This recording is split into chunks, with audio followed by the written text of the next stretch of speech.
Hey guys, இந்த மாதிரி யாராச்சும் ட்ரை பண்ணியிருக்கீங்களா? ஓல்டு மெமரிஸ் ஓகேங்களா, சைல்ட்ஹுட் டைமில் இந்த மாதிரி நீங்கள் ட்ரை பண்ணியிருக்கீங்களா என்னன்னு கமெண்ட் பண்ணுங்கள்.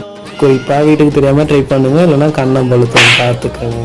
இதை அப்பப்போ எடுத்துக்கோங்க, ஒரேடியாக எடுத்துக்கிட்டு இருக்கேன். நான் டெய்லி சாப்பிடக்கூடாது, இது என்றைக்கோ ஒரு நாள் ட்ரை பண்ணுங்கள். ஓகே, ஸோ இதுக்கு 3 பொருள் தான், புளி, மிளகாத்தூள், உப்பு. இது 3 இன்க்ரீடியன்ட் தான் வச்சு இதை நல்லா செஞ்சுக்கோங்க. அதாவது கொஞ்சம் கொஞ்சமாக நாக்கில் சொட்டுன்னு சாப்பிடுங்க. புளி சாப்பிட்டா உடம்புல இருக்கிற ரத்தத்தை குறைக்கும்னு சொல்லுவாங்க.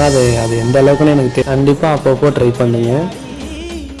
90s இருந்தீங்கன்னா கண்டிப்பாக அதை ட்ரை பண்ணியிருப்பீங்கன்னு நினைக்கிறேன். இந்த 2Ks அவ்வளோவுக்கு ட்ரை பண்ணியிருக்க மாட்டாங்க. நான் தான் ட்ரை பண்ணியிருக்கேன். நாட்டுக்கும் வேறு இந்த இயர் ஸ்டார்ட் ஆகி 2 days தான் கம்ப்ளீட் ஆகிருக்கு. ஸோ இன்னும் மீதி நாட்கள் நிறையவே இருக்குது. இந்த இயரில் நீங்கள் என்னென்ன அச்சீவ் பண்ணணுமோ கண்டிப்பாக பண்ணுங்கள். அதுக்கு என்னோடய வாழ்த்துக்கள். ஸோ எனக்கு ரொம்ப பிடிச்சது. அது இல்லாமல் பார்த்திங்கன்னா நான் ஸ்கூலுக்கு கூட எடுத்துகிட்டு போயிருக்கேன். ஸ்கூலுக்கு எடுத்துகிட்டு போயிட்டு எங்கள் அம்மா கிட்ட கூட சொல்லியிருக்காங்க டீச்சர்ஸ். ஸோ நீங்கள் ட்ரை பண்ணாதான் சீக்கிரமாக ட்ரை பண்ணிவிட்டு சீக்கிரமாக சட்டு புட்டுன்னு கழுவி தின்னுட்டு வச்சுருங்க.